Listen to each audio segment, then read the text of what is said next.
Bien-aimés, que la paix et la grâce de Dieu vous soient données.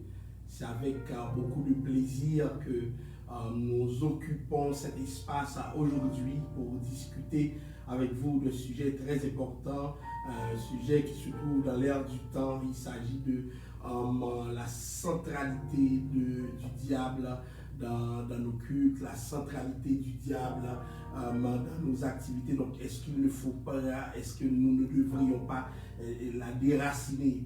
Est-ce que nous ne devrions pas poser d'autres fondements pour pouvoir renverser cette donne avec laquelle nous composons maintenant depuis, je dirais, plusieurs années. On vient de fêter les 200 ans du protestantisme haïtien et toujours est-il que ces 200 ans sont marqués par un visage de Satan omniprésent dans tout ce que nous faisons. Il est impliqué et nous aimerions pouvoir aujourd'hui interroger ce discours, interroger les pratiques qui découlent de ce discours, tout ce qu'on appelle les théologies du combat et qui accentuent justement la présence de Satan. Nous allons les visiter, les explorer au terme de ce débat. Comme nous vous le disons d'ores et déjà, il ne s'agit pas d'un débat qui a la prétention de vous mettre sur une seule voie, mais nous voulons juste remettre en question certaines pratiques, regarder leurs fondements scripturaires et d'ici là, voir un peu comment nous pourrons cheminer ensemble à partir de ce que dit la parole. Donc, ce n'est pas moi seul qui serai là aujourd'hui. Il y aura avec nous le ministre Josué que j'appellerai tantôt. Mais juste avant, je vous invite à entrer avec moi dans la prière. Prions le Seigneur. Dieu d'amour, Dieu de compassion et de miséricorde, nous voici dans ta présence en ce moment. Nous te demandons de prendre le contrôle de tout ce qui va se dire, Père Saint. Fais en sorte que le sens que prendra le débat d'aujourd'hui puisse être informé pleinement par ta parole, mon Dieu. Nous te demandons toute la direction qu'il faut pour que nous puissions parler en ton nom, pour que nous puissions dire les bonnes choses en ton nom. Nous te prions, pas parce que nous sommes bons et dignes, mais dans le précieux nom de Jésus. À lui seul soit la gloire, l'honneur et la louange au siècle des siècles. Amen. Alors, pour ceux qui viennent de paraître, là, je vous demande de bien vouloir partager le live. C'est le consigne, c'est la meilleure façon pour vous de nous aider. Veuillez partager le live et tandis que vous le faites, nous allons appeler notre collègue, le ministre Josué, pour voir comment il pourra entrer dans le débat de ce soir avec nous.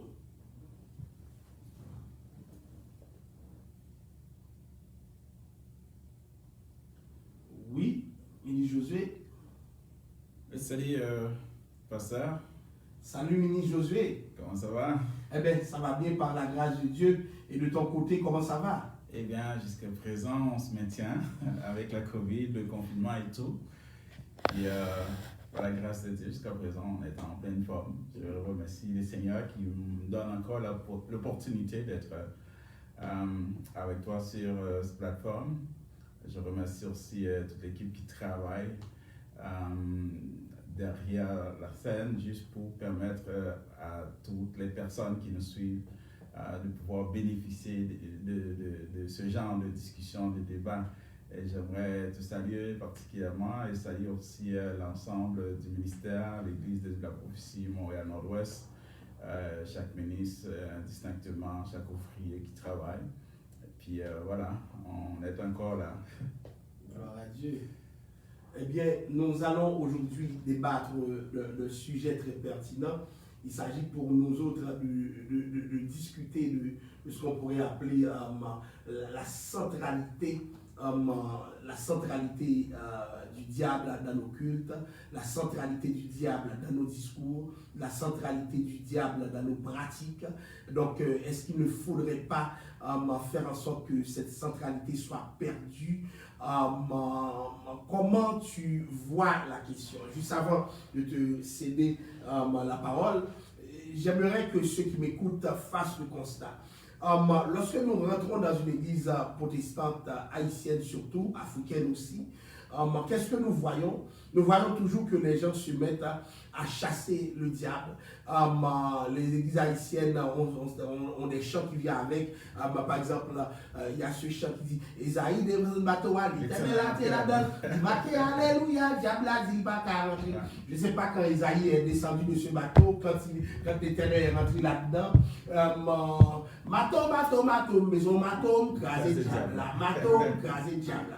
Bon, ça fait longtemps que nous sommes en train de chanter ce chant. On dirait que la tête du diable n'est jamais écrasée. Ouais. Donc, pour vous dire, nous allons au fur et à mesure fournir des exemples pour vous montrer l'omniprésence du diable dans nos liturgies. Et nous allons voir, est-ce que c'est de cette manière que la Bible nous appelle à combattre?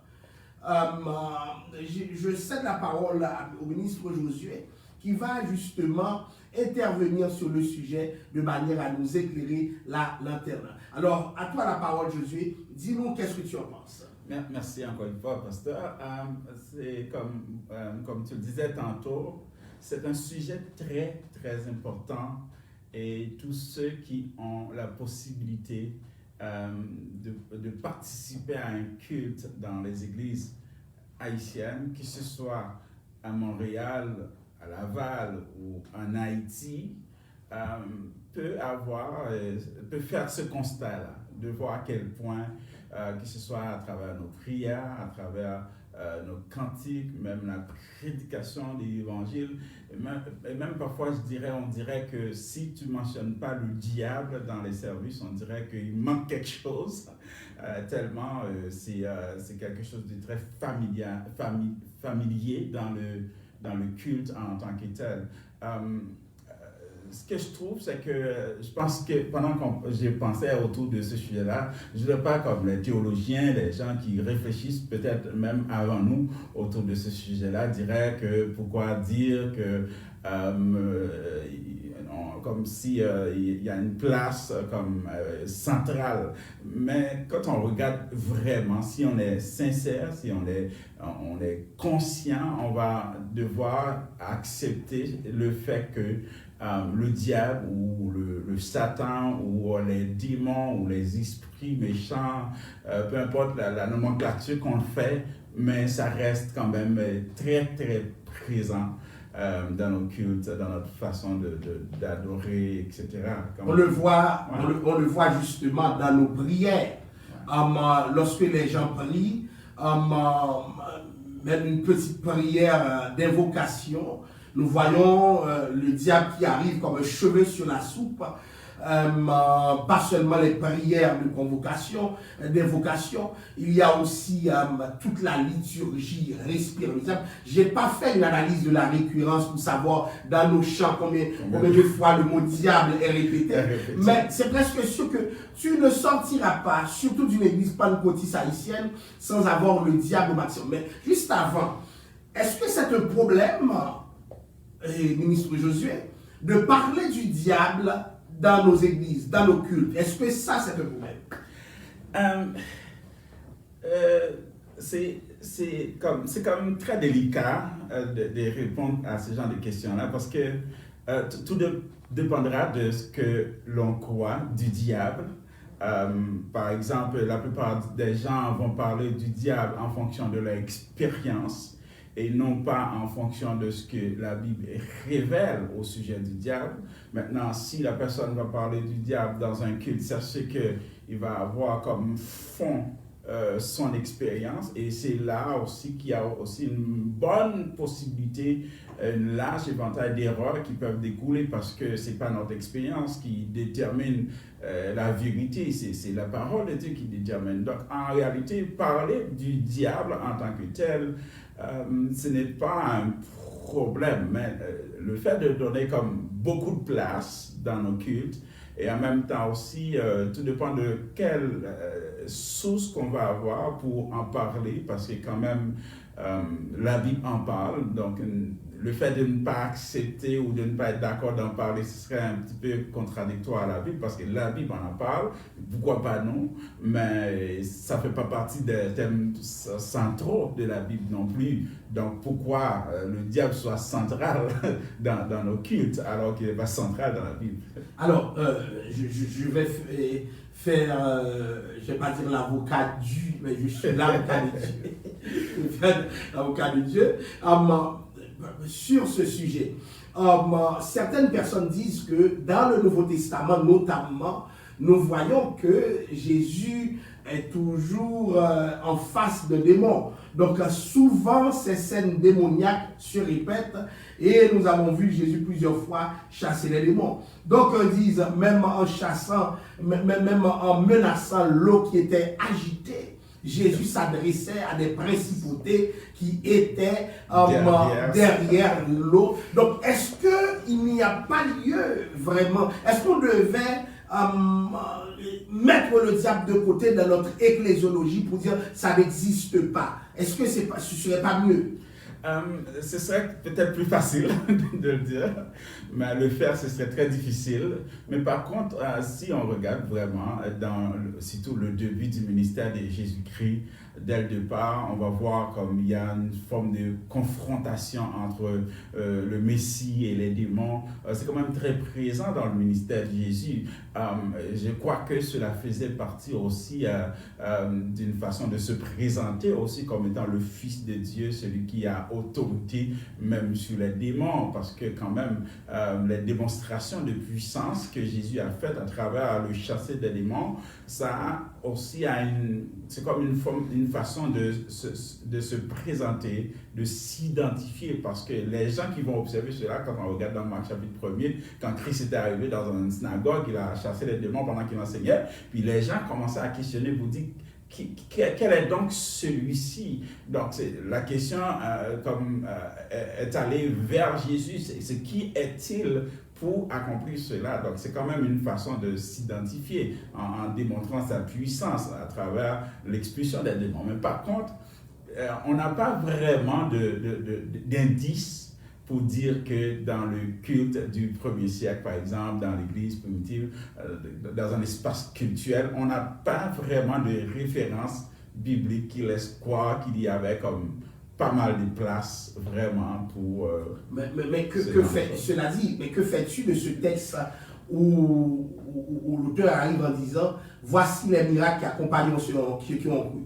En mon nom, ils chasseront les démons. » C'est-à-dire que ceux qui croient en Dieu doivent croire que dans le nom de Dieu, ils sont appelés aussi à chasser des démons. Comment tu vois cela? Comment interpréter cela? Est-ce que cela est possible que le chrétien se dit « Non, mais puisque je crois, la Bible dit j'aurai à chasser des démons, donc je dois me préparer à cela. » Est-ce que ce n'est pas ce texte qui explique aussi l'omniprésence des démons, puisque le croyant, lui, une fois son appel formulé comme croyant, est appelé à chasser des démons parce qu'il croit? Comment tu perçois ce texte? C'est un texte, j'ai été une fois invité aux États-Unis pour prêcher, puis tout à coup le Seigneur m'a orienté sur ce texte-là dans Matthieu. Par contre, c'est un texte, quand on regarde dans le contexte, dans son contexte immédiat, on va voir que c'était pas un contexte cultuel, mais c'était plutôt un contexte missiologique. C'est-à-dire lors de la mission, lorsque le Seigneur voudrait donner la grande commission, ce qu'on appelle la grande commission aux disciples après sa résurrection, puis lors de son apparition, il les a parlé pour les demander d'aller prêcher la bonne nouvelle à toute la création, de baptiser ceux qui croiront, etc. Puis après, il leur dit, voici les miracles qui accompagneront ceux qui auront cru. Mais quand on regarde ce texte-là, c'est un texte, premièrement, qui est inséré dans un contexte d'évangélisation, dans un contexte missiologique, ce qui veut dire dans l'aspect d'évangélisation, on s'entend qu'on est en train de s'ingérer sur le terrain de l'ennemi. Donc c'est tout à fait normal de faire face à des situations comme ça. Et en plus de ça, ce texte aussi, c'est un texte qui s'inscrit dans une quête d'indices pour savoir qui est vraiment converti. Par exemple, on s'entend, pasteur, au 1er siècle, l'évangile était avant tout prêché à des juifs croyants qui ont cru en Jésus-Christ, qui ont accepté l'évangile. Maintenant, dans l'expansion de l'évangile, où l'évangile va atteindre le territoire païen, donc c'est un défi très majeur pour le chrétien juif de vivre la chrétienté avec un chrétien samaritain ou un chrétien païen. Mais par contre, la question de savoir s'ils étaient réellement convertis, comment on va les reconnaître, était présente dans la tête des Juifs du 1er siècle. C'est la raison pour laquelle le Seigneur, en disant « Voici les miracles qui accompagneront ceux qui auront cru », laisse sous-entendre que les gens que le Seigneur a donné la commission, la grande commission, voudraient savoir, ok, le Seigneur, j'ai pas de problème, on va passer partout le monde pour prêcher la bonne nouvelle, mais comment va-t-on reconnaître s'ils sont vraiment convertis? Alors le Seigneur dit, eh bien, pour reconnaître s'ils sont vraiment convertis, voici des signes, des indices. C'est la raison pour laquelle le mot grec utilisé aussi pour parler de miracle, c'est séméion, c'est des signes. Voici les signes qui accompagneront. Quand on parle de signes, on parle d'un liste de porteurs d'informations. Voici comment on va les reconnaître. Donc c'était une façon de savoir, d'identifier les vrais croyants au 1er siècle, chose qui n'est pas trop nécessaire pour l'instant. Alors, ça, non? Maintenant, venons-en au vif du sujet. La Bible dit clairement, car vous n'avez pas à lutter contre la chair et le sang, mais contre les dominations dans les lieux célestes. Donc, est-ce que, puisque nous avons à lutter contre les dominations dans les lieux célestes, est-ce qu'il n'est pas nécessaire d'en être conscient tout le temps, même dans un contexte de culte, de sorte que, puisque nous luttons, nous devons être toujours avec notre marteau pour frapper la tête du diable? Est-ce que c'est pas normal? Parce que nous sommes dans une lutte là. Ouais. Et il y a plusieurs formes de lutte, mais à ce qu'il paraît, ce n'est pas une lutte pacifique. Parce que certains perdaient leur vie dans cette lutte. Ouais. Et nous avons vu Jésus lui-même être l'objet d'une lutte en face de Satan. Et cette lutte lui a valu la croix. Parce que Satan entra dans le cœur de Judas. Est-ce que le chrétien d'aujourd'hui, est-ce qu'il devrait être plutôt conscient que Jésus a fait la plus grande partie des choses? Et c'est lui, maintenant, à la suite de Christ, qui doit agir, et que le combat n'est pas le seul aspect de l'évangile, mais c'est juste une partie de l'évangile. Comment tu vois cela? Est-ce que le chrétien doit être dans tous les services? À chaque moment, il se lève. Seigneur, je suis dans un combat. Seigneur, chasser le démon. Est-ce que le chrétien ne devrait pas se comporter comme ça? Parce qu'il n'a pas lutté contre la chair et le sang. C'est très intéressant, pasteur, ce que tu viens de mentionner, parce que quand même, il y a une forme de théologie de combat qui peut être développée, qui est développée quand même à travers les Saintes Écritures. Comme tu viens de le mentionner, nous n'avons pas à lutter contre la chair et le sang. Donc, c'est ce que dit notre ennemi, ce n'est pas un être humain, fait de chair et d'os, mais contre les esprits. Il y a quand même une forme de combat qui est présent dans la Bible, qui est présent dans l'Église, où je dirais même que l'Église peut être vue comme étant l'armée de Dieu sur terre.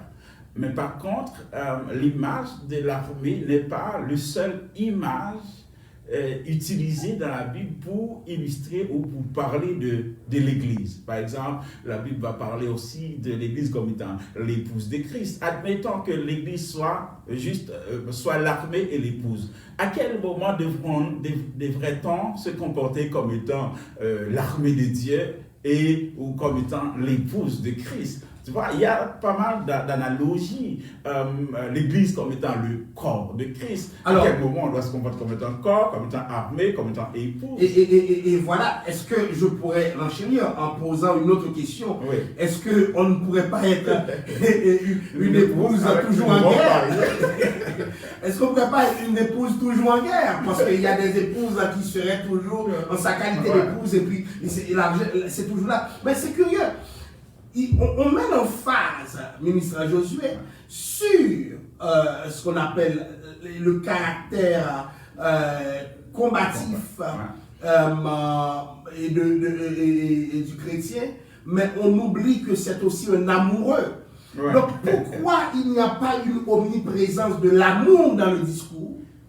Pourquoi c'est toujours l'omniprésence de, comment on appelle ça? Du combat. Du combat et non de l'amour en tant que tel. Comment tu vois cela? Alors que l'amour, ça constitue comme l'essence même du message de Christ. Pourquoi par cette omniprésence-là? Moi, je crois qu'il y a quand même, quand on parle de différents axes, par exemple, l'Église comme étant épouse, l'Église comme étant l'armée de Dieu, l'Église comme étant le corps de Christ. Maintenant, par rapport à l'emphase majeure qu'on a mis sur le côté combatif de l'Église, je pense qu'elle peut s'expliquer par rapport à notre expérience, par rapport à notre vécu, par rapport à notre milieu, par rapport à notre passé. Le pourquoi, c'est parce que si on regarde comme de façon missiologique à travers la croissance de l'Église à travers le monde, quand on va analyser par exemple la montée du pentecôtisme, surtout dans le milieu africain, dans le milieu latino, dans le milieu haïtien, on va voir qu'il y a quand même une phase de théologie de combat qui est très présente dans ces milieux-là.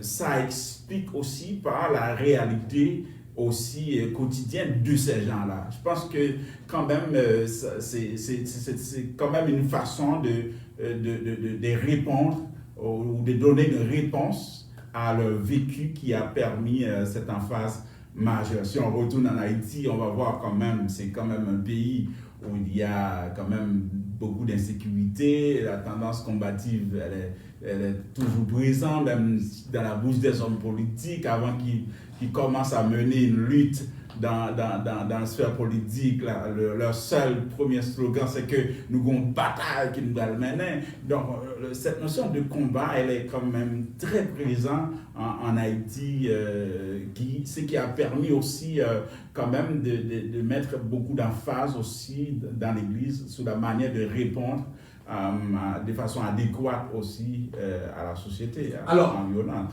Alors, ce que j'aimerais porter et par rapport à ça, pourquoi cette emphase sur le combat? Nous autres Haïtiens, il y a quelque chose de manifeste dans nos communautés, c'est que, comme le dit Mini Josué, c'est un pays qui a pris naissance dans un contexte de combat. Ouais. Donc l'Haïtien en lui-même a une ardeur combative, une forte résiliation développée à la faveur de certaines circonstances qui ont été plutôt éprouvantes pour son épanouissement. Donc l'Haïtien a pris naissance dans un contexte de combat. On voit aussi, l'Africain aussi partage un peu cette même réalité avec nous. Surtout, nous savons qu'une bonne partie de l'Afrique a été colonisée. Donc, dans le buffet de l'Évangile, il semblerait que la partie qui concerne le combat correspond mieux à ce que nous vivons. Parce que, disons, socialement, l'Haïtien est toujours en train de combattre. Il combat la misère. Hein? Ouais. Et il combat des fois des gens de sa propre famille. Il combat quoi d'autre pour réussir à l'école. Il combat pour avancer économiquement. Il combat avec la vie. Et de la vie à la mort, il n'y a jamais eu de répit parce que socialement, ce pays, on dirait, a été livré à le destin. Alors justement, Haïti est un terrain de combat. Certains disent que c'est une prison à ciel ouvert. Donc vous voyez, à l'ère du coronavirus, plus de gens... Les gens ont plus peur de l'insécurité que du coronavirus. Donc le coronavirus, semblerait-il, fera moins de morts que l'insécurité elle-même. Donc la vie en Haïti est une vie de combat. Maintenant, est-il possible que les Haïtiens soient rentrés dans l'évangile avec une vision du combat parce que c'est leur vie qui est combat. Et en ce sens, le combat contre Satan, je vais te poser la question. Est-ce que notre réalité sociale, économique, caractérisée par la violence, ne nous détermine pas à lutter contre Satan? Parce que, à ce qu'il paraît, Satan est responsable de tout. Ouais. Tremblement de terre en Haïti, c'est Satan. Les gens volent, Satan. L'enfant ne peut pas aller à l'école, Satan. Il y a quelqu'un qui est malade à la maison, Satan. Ouais. Donc, tout est Satan. Et est-ce que ce n'est pas cette réalité violente dans laquelle nous vivons, nous évoluons, qui informe d'avance la manière dont nous nous comportons par rapport à ça? Ça veut dire que notre herméneutique n'est-elle pas liée à la culture que nous avons? Comment tu vois la question? Alors, c'est tout un défi théologique pour les théologiens haïtiens qui vivent en Haïti, et les pasteurs, les enseignants. Parce que quand même, l'évangile doit être incarné, l'évangile doit être enraciné, doit être vécu dans le milieu. Et l'évangile en tant que tel aussi, c'est une réponse à notre réalité. C'est la raison pour laquelle si notre évangile ne répond pas à la réalité de la personne, on ne va pas avoir de l'impact dans la réalité parce que l'évangile doit être vécu. Maintenant, c'est le défi de répondre à la réalité haïtienne qui c'est déjà une réalité de combat quotidien. Donc maintenant, mais les théologiens dans ce défi-là de répondre adéquatement à cette réalité-là. Et la meilleure outil que la Bible nous offre pour répondre à cette réalité-là, donc c'est la puissance de Dieu, c'est la puissance de la parole, c'est les armes avec lesquelles nous combattons, on nous dit la Bible de son personnel, etc. Donc les théologiens, ils vont quand même chercher ou puiser dans les Écritures l'ensemble des textes. Si on regarde, par exemple, si on regarde dans un culte haïtien, c'est très probable que tu vas trouver, tout le monde connaît au moins le psaume 46, Dieu est pour nous, un refuge, un appui, un secours qui ne manque jamais dans la détresse. Il y a une emphase sur des textes qui ont un rapport à la victoire et un rapport à des combats, etc. Parce que quand même, on s'entend, la vie est dure, la vie est très dure là-bas. Et l'évangile, quand même, ça apporte une réponse. Mais le problème, c'est lorsque la réponse part de l'expérience et rentre dans l'Église, et non pas la réponse sort de l'Écriture pour rejoindre la personne dans son milieu, pour rejoindre la personne dans le culte. Et c'est là, ça cause problème parce que l'expérience d'un Haïtien varie à l'autre. Par exemple, pendant qu'on parle, c'est sûr qu'il y a des gens qui vivent avec moins de $2 américains, comme disent les chercheurs, mais quand même, il y a des gens qui vivent très très bien aussi en Haïti. Donc, en réalité, les réalités diffèrent d'une personne à l'autre. Mais par contre, à force de répondre à cette réalité-là ou de bâtir une théologie sur cette réalité-là et non sur les Écritures, cela permet d'avoir une forme de théologie, une emphase sur le combat ou sur les activités combatives de façon disproportionnée, parce que la place dans le combat dont Satan occupe dans la Bible, elle n'est pas aussi grande que la place qu'elle occupe présentement dans l'Église. Bon, maintenant, j'ai remarqué qu'il y a des ministères qui chassent les démons de la pauvreté. Tu es pauvre, c'est un démon. Ouais. C'est des ministères qui font la promotion au pape jamais rien parce qu'un démon a décidé qu'il ne sera rien. La Bible dit, si le Christ l'a franchi, vous serez réellement libre. Mais il y a des ministères qui disent, il y a des familles, quand tu sors de ces familles remplies de démons, tu ne seras jamais libre. Donc, il faut prier pour casser les chaînes. C'est comme si, lorsque tu es converti, ces chaînes n'étaient pas cassées. Donc, je pourrais en multiplier. Est-ce que nos églises n'ont pas mis sur les Haïtiens un fardeau dont Christ les a déjà libérés? Je pourrais caricaturer, je me rappelle, là, c'est comme quelqu'un qui prenait ce que les Haïtiens appellent un lift, une roue libre. Là. Ouais. Donc l'Haïtien prenait un lift dans une voiture et puis l'Haïtien avait un sac de riz sur ses épaules. Arrivé dans le pick-up, qu'est-ce qu'il a fait? L'Haïtien a maintenu le sac de riz. Il a oublié qu'il était dans un pick-up, donc il pouvait descendre le sac de riz. Maintenant, beaucoup de gens viennent à l'évangile avec une mentalité d'esclave. Je ne sais pas s'il nous faut chercher le passé esclavagiste haïtien dans la manière dont il fait l'évangile. Dieu donne la liberté. Tu vas toujours trouver un prédicateur qui te dit c'est pas suffisant. Non, tu es de cette famille. Non. Diable racial est là et puis les diables raciaux t'ont entouré là. Hein?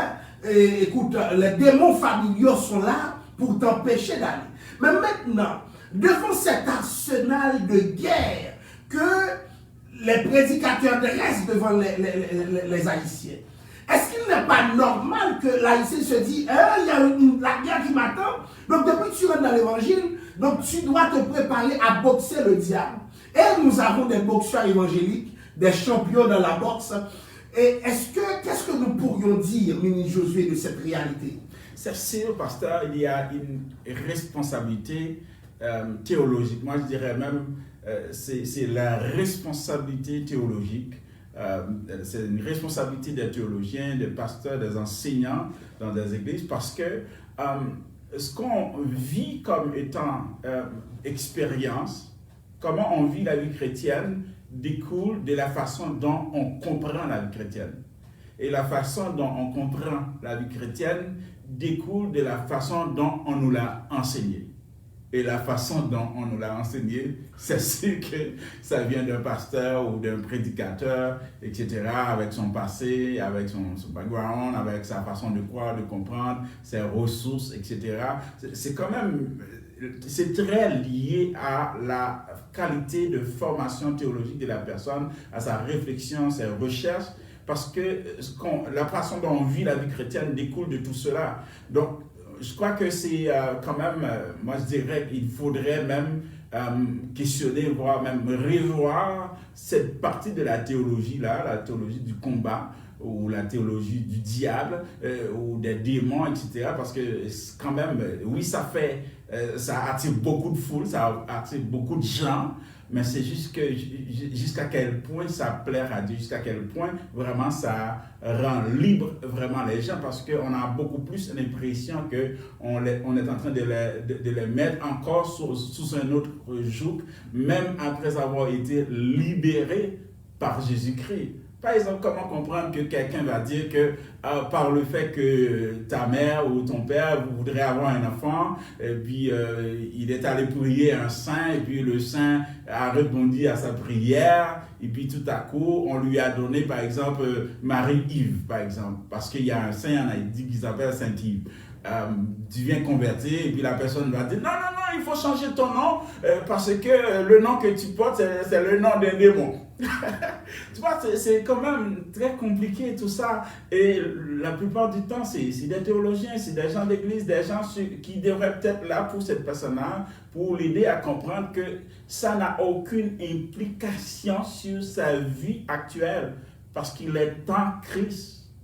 Je crois que quand même, il va falloir rebrasser tout ça. Mais en même temps, ce sur quoi j'aimerais attirer l'attention, est-ce que le passé vaudouesque de plusieurs Haïtiens n'est pas imputable dans cette expérience?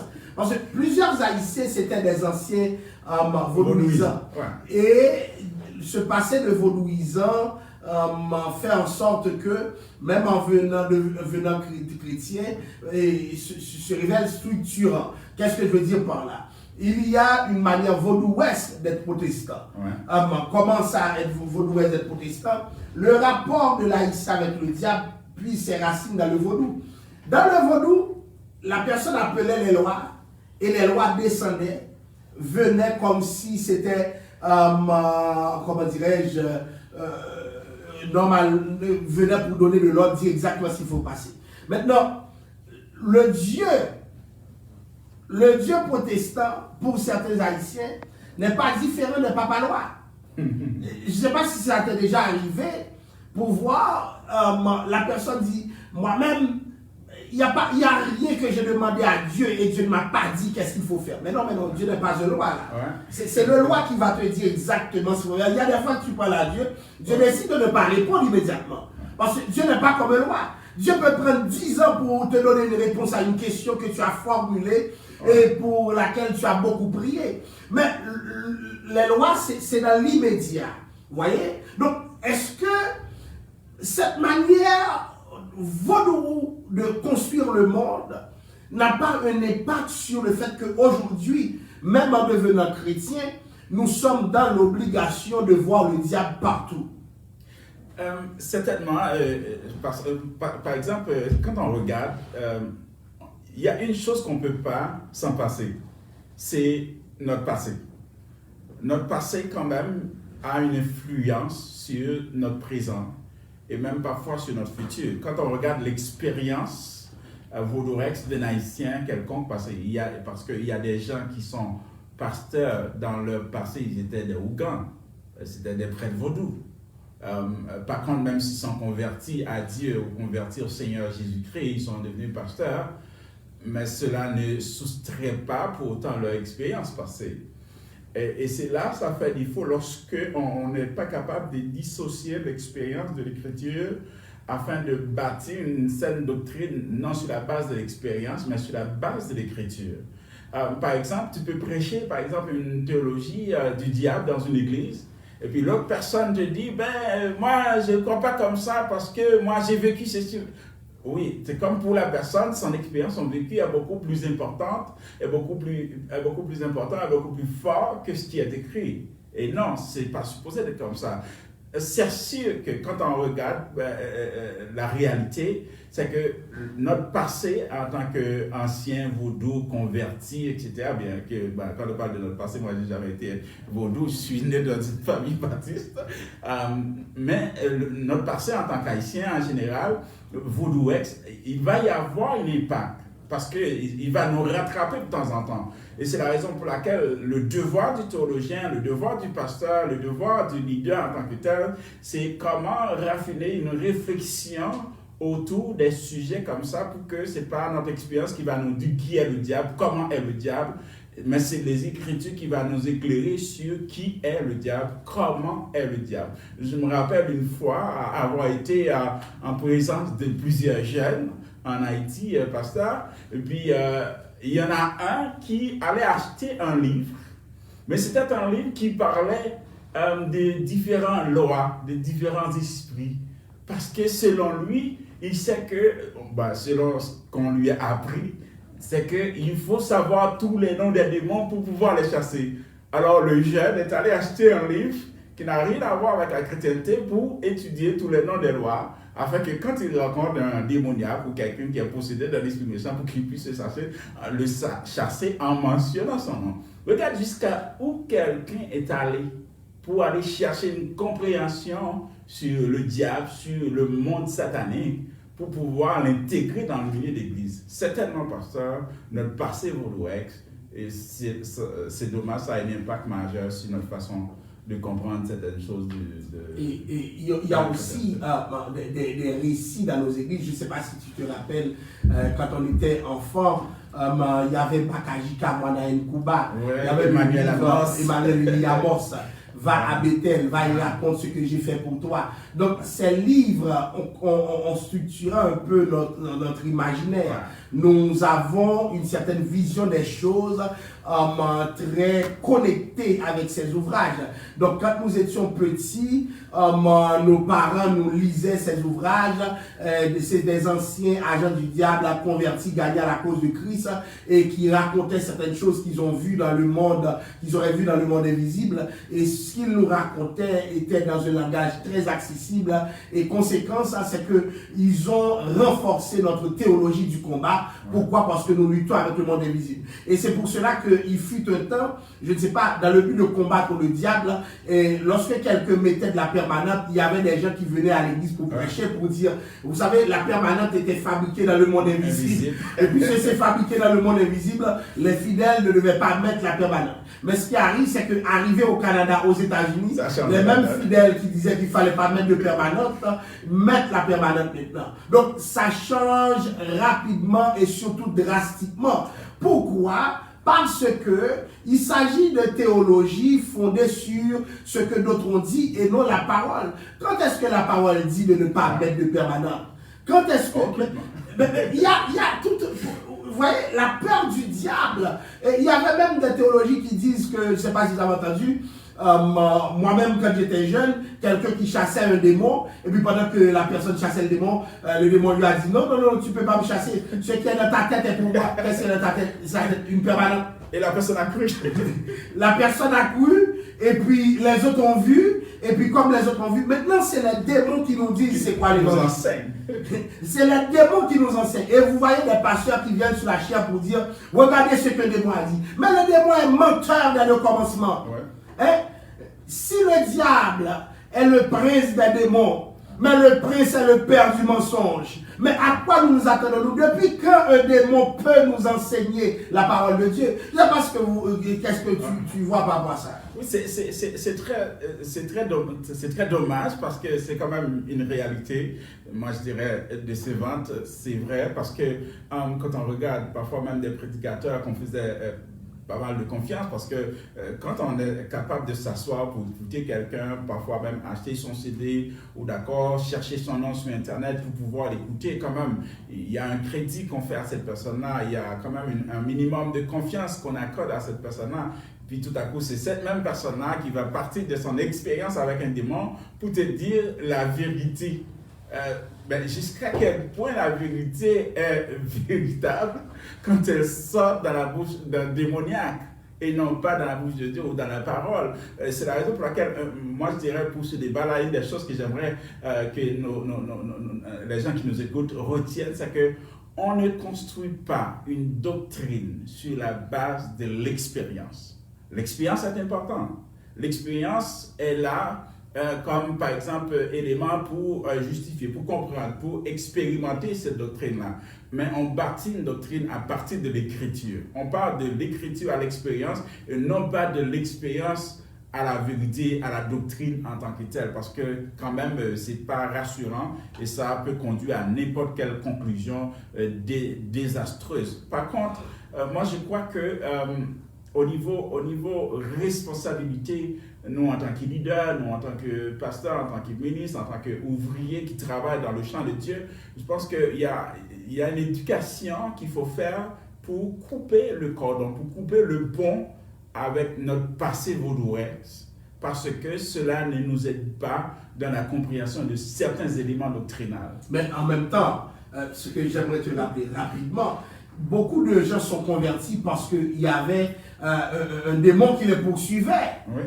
Donc, c'est par peur du démon que ces gens sont convertis. Mais qu'est-ce que tu vas leur dire à ce moment? Le démon n'est pas plus puissant que celui qui l'a appelé à salut, à savoir le Seigneur Jésus-Christ.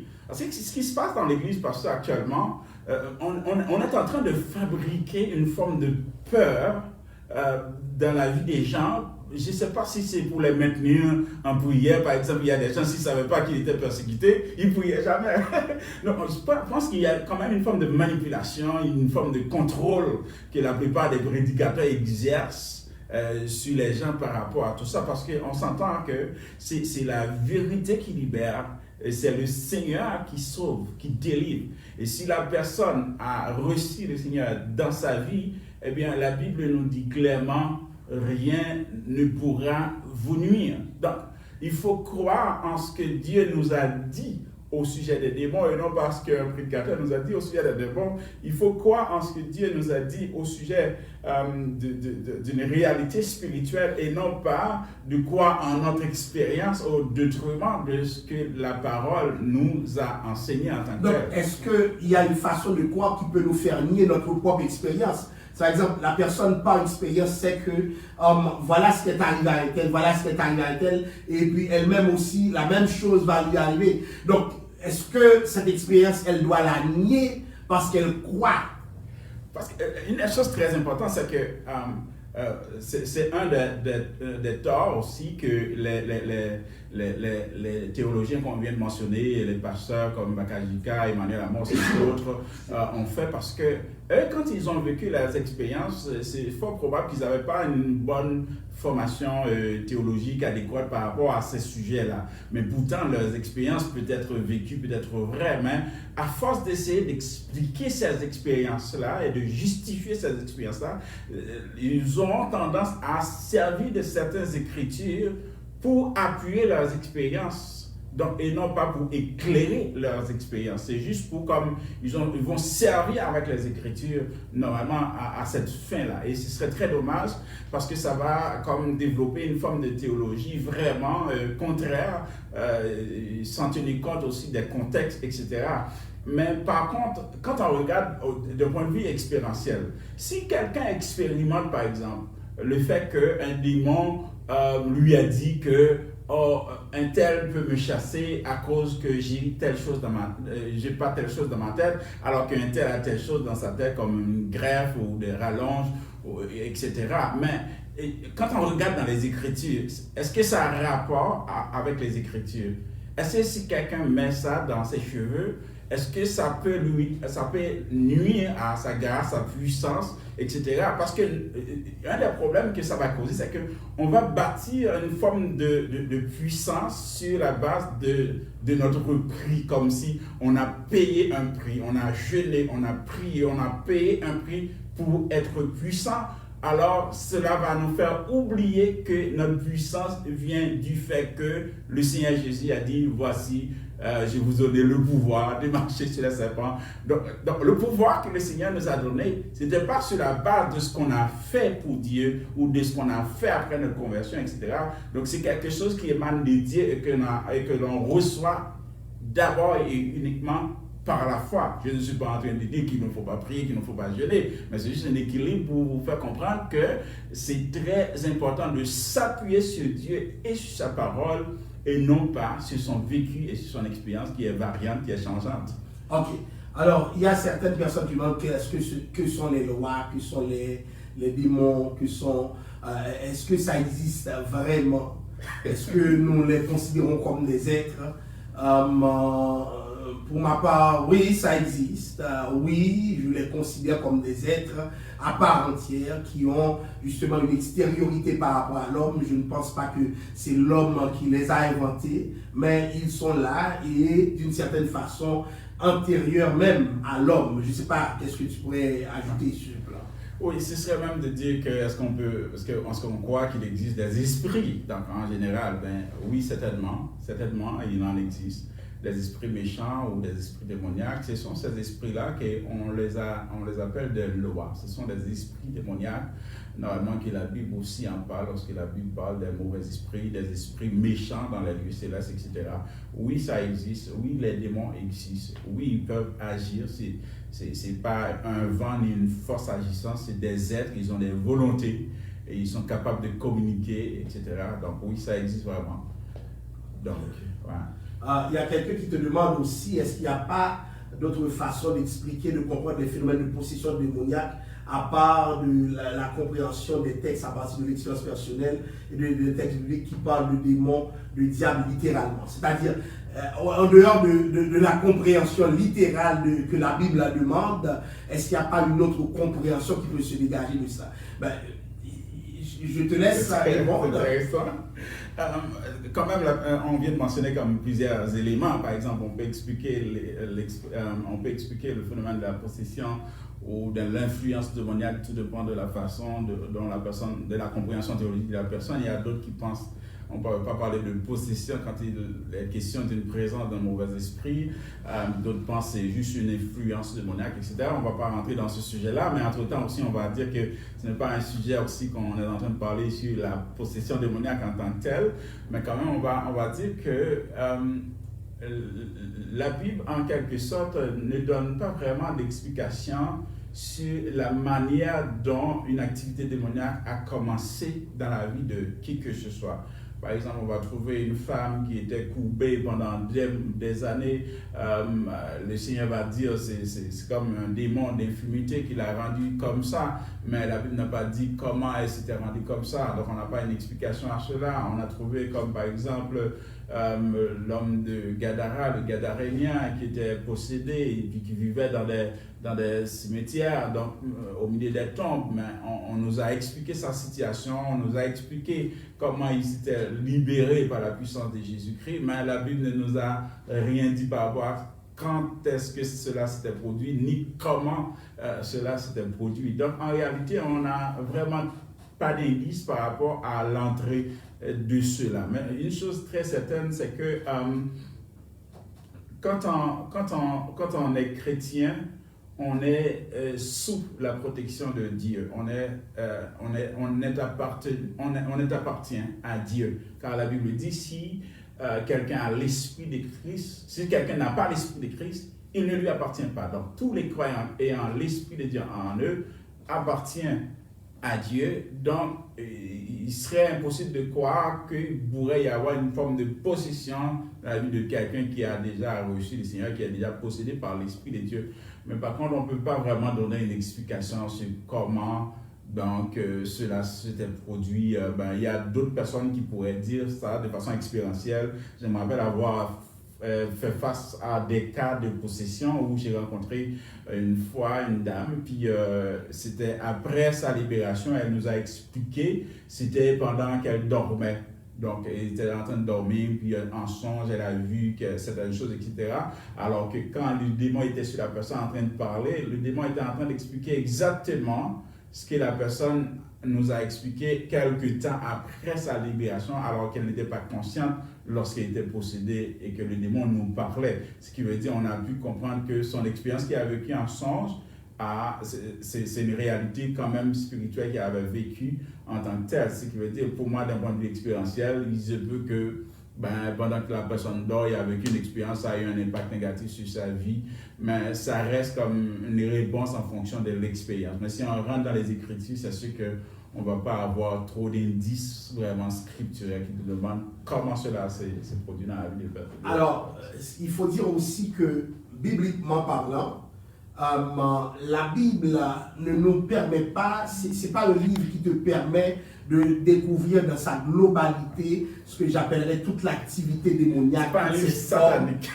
Justement, c'est pas un livre satanique, c'est pas un livre d'initié. La Bible te permet de comprendre l'œuvre démoniaque à travers Christ, c'est-à-dire le regard que Christ veut que nous ayons du démon, un regard limité quand même, parce que Dieu ne veut pas que nous connaissions l'ensemble de l'activité démoniaque. C'est pourquoi, en nous basant sur la Bible, nous avons quand même une compréhension limitée du démon, et Dieu veut que cette compréhension soit quand même limitée, parce que le but de la vie chrétienne, ce n'est pas de tant connaître qui est le démon, mais c'est de connaître Christ. Donc la Bible nous demande de mener une vie christocentrique, et de ce fait, ce n'est pas trop nécessaire de connaître tout ce que le démon peut faire. Je n'ai pas besoin de connaître s'il peut voler, s'il peut, etc., etc. Mais maintenant, cela ne veut pas dire que ce que la Bible nous permet de comprendre soit insuffisant. Non. C'est pas nécessairement exhaustif. C'est pas exhaustif, mais c'est suffisant. Parce que il y a une façon de voir le démon qui sort des lunettes du Saint-Esprit. Et quand ce n'est pas à travers les lunettes du Saint-Esprit que nous regardons les démons, puisqu'ils sont menteurs, nous risquons de tomber dans l'illusion. Et c'est pourquoi moi, personnellement, je me contente de parler de ce que la Bible dit sur les démons. Et il m'est arrivé de chasser des démons aussi, et de voir des démons mentir pour faire peur à d'autres. Maintenant, ce que la Bible dit, je l'applique dans le nom de Jésus, et c'est ce qui va se passer. Mais maintenant, venons-en à notre sujet. La réalité de nos églises, une réalité ponctuée par une liturgie de démons, des démons qui ne reviennent pas, des gens qui servent Dieu, mais qui sont bloqués, qui s'expliquent leur mal-être, leur malaise par l'œuvre de démoniaque. Je trouve que il y a un danger. Et le peuple haïtien, malgré que Dieu l'a libéré, alors les chrétiens, disons, la liberté que Jésus offre, a du mal à s'en approprier. Pourquoi? Parce que il y a une croyance forte selon laquelle les démons ne s'édonnent pas. Par rapport à la délivrance d'Haïti. Il y a des gens qui disent qu'Haïti ne peut pas être délivré. Des chrétiens. Pourquoi? Parce que les démons ont tenu Haïti en otage. Les Haïtiens ont fait trop de mal. Pendant qu'ils disent cela, les politiciens sont contents. Ils continuent à voler, à exploiter Petro-Caribé, Petro-Corona, etc. Ils continuent à exploiter. exploiter, on dirait que ces démons sévissent pour tout le monde, mais pas pour eux. Donc, nous avons un peuple qui est rendu superstitieux et irresponsable par rapport à ses leaders politiques. Pourquoi? Parce que tout est l'œuvre des démons, alors que c'est des gens qui volent matériellement. Ouais. Comment tu vois cela? Comment tu t'expliques le blocage d'Haïti? Ceci est tellement vrai. Il y a même des activités religieuses, des campagnes d'évangélisation massive qui sont réalisées par des gens, parfois même très connus, autour de cette prétendue réalité que Haïti est sous une emprise démoniaque et que le pays peut-être soit maudit par certains, selon certains, etc. Il y a même des gens qui vont associer le malheur de cette belle nation à la façon dont elle a pris sa liberté. Il y a même des gens qui vont associer ça à Satan ou à une forme de cérémonie quelconque. Moi, je dirais, si une simple cérémonie pouvait nous accorder la liberté, pourquoi on ne l'avait pas fait il y a longtemps de cela? Donc, je ne pense pas que la cérémonie a empoisonné les colons. C'est des hommes qui ont fait cela. Moi, je pense que quand même, il y a une façon simpliste de répondre à des problèmes complexes et qui rend le problème encore plus complexe qu'avant. Moi, je me rappelle une fois avoir prêché dans une église, je leur ai dit que, écoute, si la prière, par exemple, était le seul élément qui pouvait rendre Haïti libéré de sa situation de pauvreté, on était supposé d'être la première puissance mondiale parce qu'on fait partie des pays qui prient beaucoup plus dans le monde. Et le pire dans tout ça, c'est parce qu'il y a des gens encore qui prient pour cette nation et qui ne croient même pas que Dieu peut faire quelque chose pour cette nation-là.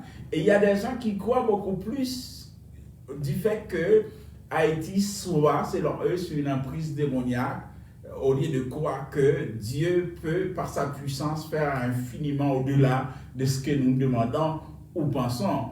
Oui, certainement, notre compréhension de la situation politique, de la situation financière d'Haïti, quand on les associe à des activités spirituellement démoniaques, eh bien, qu'est-ce qu'on va faire? On va juste tout simplement chercher une réponse simpliste aussi à tous les problèmes d'Haïti. Comme si tous les problèmes d'Haïti, puisque c'est lié au démon, alors la solution, c'est justement une seule chose, c'est la prière. Donc, le fait de rendre simpliste un problème national aussi complexe, eh bien, amène les gens aussi à proposer une réponse, je dirais, simpliste à un problème plus complexe. Ça rend aussi plus difficile la situation. Moi, je crois que la situation, on ne fait pas de politique, mais je crois que la situation d'Haïti peut changer. Je crois qu'elle doit changer. Et je crois que Dieu est capable de changer. Et je crois aussi que Dieu ne va pas changer cette nation sans la contribution et l'apport de chaque personne, même les gens qui vivent en Haïti. De chaque Haïtien. De chaque Haïtien. Et ça veut dire que ce n'est pas seulement la prière, il y a le fond de méchanceté qui doit changer. Il y a des attitudes que les Haïtiens doivent avoir par rapport au mal. Il y a le sens de la justice qui doit être cultivé. Comment comprendre par ça quelqu'un qui prie pour la délivrance d'Haïti en même temps qu'il jette des déchets par terre? C'est pas cohérent à sa vie de prière. Tu pries pour la délivrance de cette nation-là, et puis tu jettes des déchets par terre? Non, tu pries pour la délivrance de la nation et tu transformes les 0 en 9 là où tu en es capable. Mais tu pries, tu es chaque jour à l'église. Mon Dieu, je pense qu'il y a beaucoup de choses qu'il nous faut changer. On a besoin de la prière, on a besoin d'une conscientisation nationale. Mais Satan est souvent une excuse que nous avons. Ouais. Puisqu'il a rendu notre bouc émissaire, nous nous dispensons d'agir. Parce que si quand même c'est Satan, il nous faut agir. Ouais. Et dans la prière. Et comme nous avons un bouc émissaire, nous avons beaucoup de problèmes. Alors, il y a quelqu'un qui demandait tout à l'heure, c'est comment dirais-je, comment comprendre qu'un Dieu tout-puissant qui a gagné, un être spirituel maléfique comme une. Comment comprendre qu'un Dieu tout-puissant peut avoir un être spirituel et maléfique comme ennemi. Alors, bibliquement parlant, c'est possible parce qu'il a fixé un temps pour arrêter, pour finir avec la puissance de Satan. Donc, puisque les choses sont inscrites dans le temps, Dieu lui permet de faire certaines choses. Puisque quand il a été précipité bibliquement, il y a certains pouvoirs dont il est encore doté. Mais ça ne veut pas dire que sa puissance peut exercer contre Dieu. Même quand il a toute cette puissance, il est encore l'instrument malgré lui de Dieu. Il est encore l'instrument malgré lui du Seigneur. Donc c'est tout un débat. Malheureusement, nous n'allons pas discuter de Satan. Mais n'oubliez pas, Satan n'est pas le contraire de Dieu. Ennemi de Dieu, mais pas le contraire de Dieu. Comme le bien et le mal. Non, Dieu n'a pas de contraire. Donc, il faut situer l'inimitié de Satan. Et Dieu n'a pas créé un ennemi. Justement, Dieu n'a pas créé un ennemi. Donc, Satan est une créature. Dieu est un créateur. Il n'évolue pas au même plan. Donc, Satan se comporte en ennemi parce que dans son arrogance, dans son orgueil, il se prend pour quelque chose. Mais il n'est qu'une créature parmi les créatures qui se comportent en ennemi. Pas que Dieu l'ait choisi comme ennemi, mais il a choisi Dieu comme ennemi. Et ce faisant, il est devenu ennemi. Il s'est construit comme ennemi. Donc, c'est un autre sujet dont on parlera un jour dans un sens biblique. Mais maintenant, revenons-en à nos églises. Il nous faut changer la liturgie. La liturgie doit être libérée. J'ai hâte, ministre Josué, de voir que les gens viennent à l'église et puis lèvent leurs mains et commencent à adorer Dieu pour ce qu'il est. Commencent à adorer Dieu pour ce qu'il fait. Nous voyons dans le livre des Psaumes, plusieurs auteurs parlent de Dieu dans sa grandeur. Louez l'Éternel car il est bon, car sa miséricorde va tout. J'ai hâte de vivre une église où nous sentons un caractère christocentrique du culte. Nous sentons que le Seigneur domine le culte. J'ai hâte de voir ça. Un culte où nous n'adorons pas parce que nous avons peur de Satan, mais nous adorons Dieu pour ce qu'il est. Comment tu penses cela? Oui, je crois que c'est quand même un travail très important qu'il faudra faire. Je pense que notre débat ce soir s'inscrit dans ce travail-là pour essayer de déraciner cette centralisation, cette centralité du diable dans le culte. Et cela, on va comprendre qu'il faudrait commencer par poser cette question-là, à savoir pourquoi rendre un culte? Pourquoi? Donc, la raison du pourquoi, c'est ce qui va expliquer vraiment ce qu'on va faire dans ce culte-là. Parce que l'Église, en tant que telle, elle est vue aux yeux de l'extérieur, aux yeux du gens du dehors, en raison de son culte. Imagine, pasteur, qu'on enlève le culte dans l'Église. Il nous reste quoi? Il nous reste pas grand-chose, parce que le culte occupe une place majeur et très important. D'ailleurs, je dirais même l'Église a été créée à cette fin-là. Si on regarde même dans l'appel à la nation d'Israël pour sortir de l'Égypte, Dieu lui a appelé cette nation-là afin qu'il aille adorer le Seigneur, aille adorer dans le désert. Et c'était cette réponse-là que Moïse a donnée à Pharaon pour lui dire que bon, on doit amener le peuple pour que le peuple aille rendre un culte à Dieu, pour que le peuple aille adorer le Seigneur. Donc, l'Église ou le culte est fait dans un contexte pour répondre à notre raison d'être en tant qu'assemblée, en tant que communauté, en tant qu'Église. Donc, le culte, c'est un élément central, c'est l'élément central de notre raison d'être.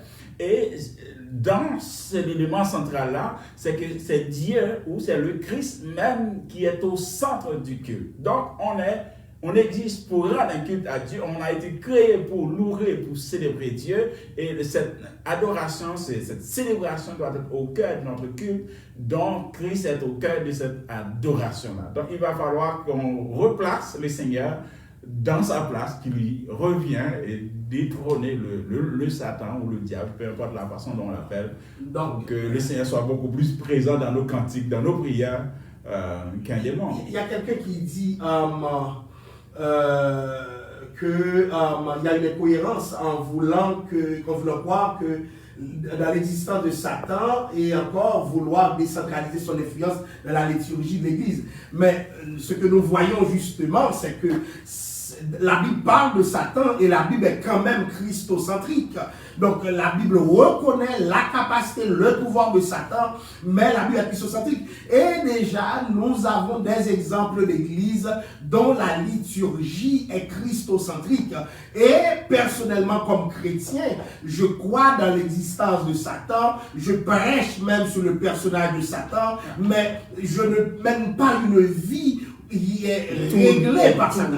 Nous avons vu comment la Bible nous présente Satan, l'exemple de Job. Ouais. C'est Job était persécuté par Satan, nous rapporte le texte. Mais Job n'a jamais questionné Satan. Job parlait à son Dieu. Parce que même si Satan le frappe, c'est Dieu qui le veut. Donc il est possible d'arriver à une église qui reconnaît l'existence de Satan, mais qui se fonde sur Dieu, son créateur, plutôt que Satan, sa créature. Qui voit l'action de Dieu qui le protège de l'action du diable. Mais maintenant, je pense qu'aujourd'hui, il nous faut former nos chantres. Ouais. Je ne sais pas, qu'est-ce que tu vois? C'est très important parce que non seulement ça, le conducteur d'adoration, de louange, les gens qui président, parce que si on va reprocher un culte, le fait d'avoir trop de place pour Satan ou pour un démon quelconque ou une sorte d'exorcisme quelconque, tout dépendra de la personne qui préside, qui dirige. Donc je pense que si on encadre ce staff-là, non seulement dans leur façon de diriger ou de présenter le culte à Dieu, mais aussi dans le choix des cantiques, pasteur, parce qu'il y a tellement de cantiques, je dirais, je ne sais pas si ce mot existe, diabolocentriques. Donc il y a tellement de cantiques qui sont centrés sur le diable. Il va falloir à un moment donné peut-être laisser ces gens de cantiques-là quand on jeûne, quand on fait un jeûne, une veille de nuit quelconque. Mais si on rentre dans l'adoration, il faut que le Seigneur Jésus soit le centre. Je pense qu'une formation est très importante. Et c'est un défi de former le peuple pour mieux connaître Dieu. Et c'est la connaissance de Dieu qui va nous libérer. Et quand Jésus parlait de maintenant nous... dans la femme samaritaine, nous adorons ce que nous connaissons. Et Jésus qui va dire aux disciples quelque chose de très important. Or, la vie éternelle, c'est qu'ils te connaissent. Toi, le seul vrai Dieu et celui que tu as envoyé, Jésus-Christ. Et quand les disciples ont dit à Jésus, et dans Jean 19, je parle, Guinos Carmel, maintenant nous savons. Ouais. Et la Bible dit Jésus tressaillit de joie par le fait qu'ils affirment connaître Christ. Et ça, c'est une révélation. Il y a une dimension, de la révélation, de la connaissance de Dieu dans l'adoration. Donc, on ne peut pas adorer Dieu sans le connaître. C'est pas seulement sur le plan, je dirais, expérientiel, mais même sur le plan théologique aussi, parce que... plutôt pas théologique, je dirais révélationnel. Révélationnel, parce que quand on regarde, par exemple, la façon dont la personne croit Dieu, il y a des gens qui prétendent croire Dieu, mais qui croient que le diable a beaucoup plus de pouvoir sur eux que Dieu en qui ils croient. Ça, c'est un problème. Donc, je crois que notre vie chrétienne doit être comme, en quelque sorte, alignée à ce que la Bible ou à ce que la révélation nous dit au sujet de Dieu, au sujet de Christ et au sujet de l'Esprit, afin de bien aligner notre vie, notre démarche culturelle. Parce que notre théologie va influencer notre culte à un moment donné, quand même. Donc, très important. Et pour finir sur une note qui concerne Haïti,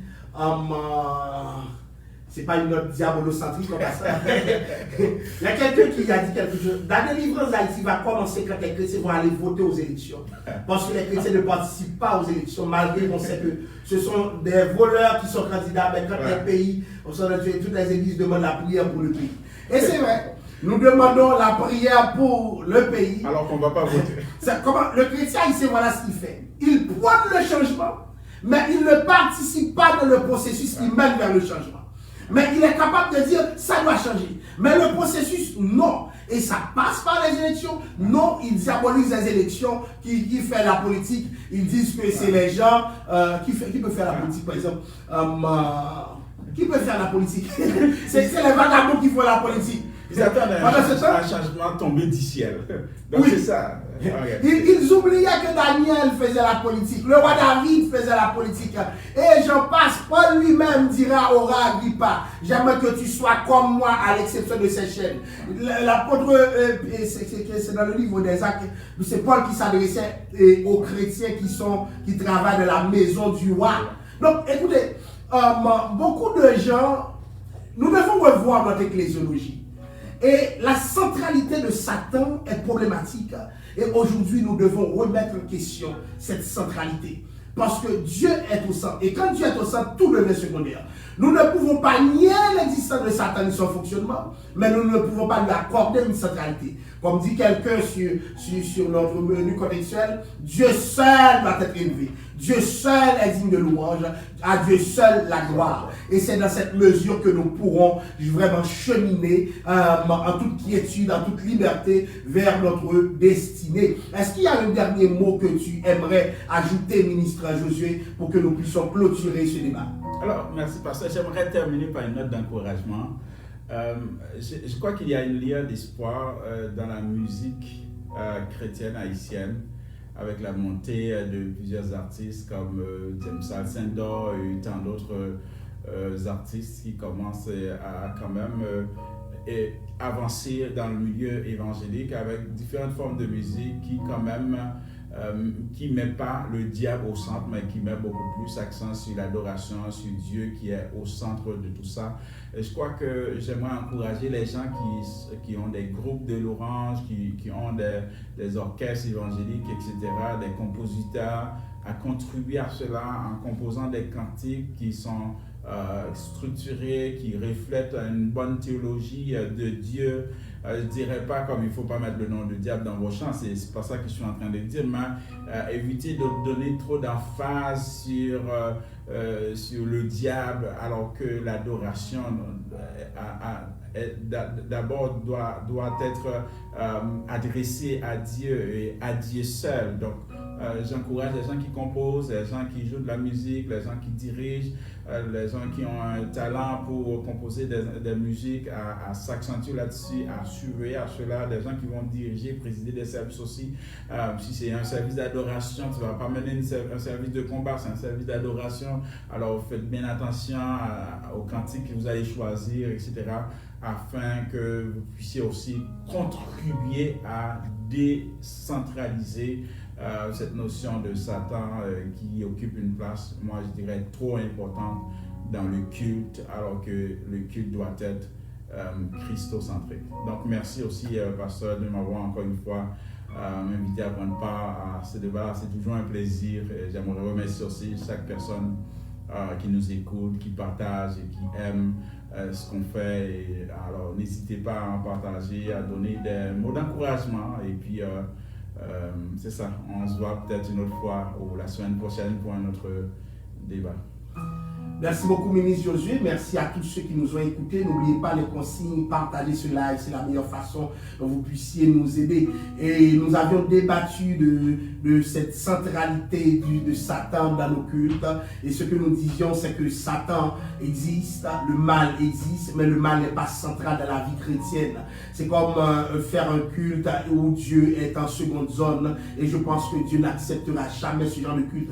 Et nous avons de fait des églises qui vivent des cultes où ils sont vraiment épanouis. Pourquoi? Parce que l'accent est mis sur Dieu. Nous voulons construire ce genre d'église et dire à l'homme haïtien, dès lors que tu as accepté Christ, Dieu doit être au premier plan. Donc merci à tout le monde. Au revoir et nous allons faire une courte prière pour partir. Nous espérons vous rencontrer très bientôt pour un autre live sur encore d'autres sujets qui sauront clairement vous intéresser. Merci beaucoup de votre écoute. Que le Seigneur puisse nous diriger. Merci Seigneur d'avoir été là avec nous. Merci Père Saint de l'accompagnement dont de ta part nous avons été l'objet.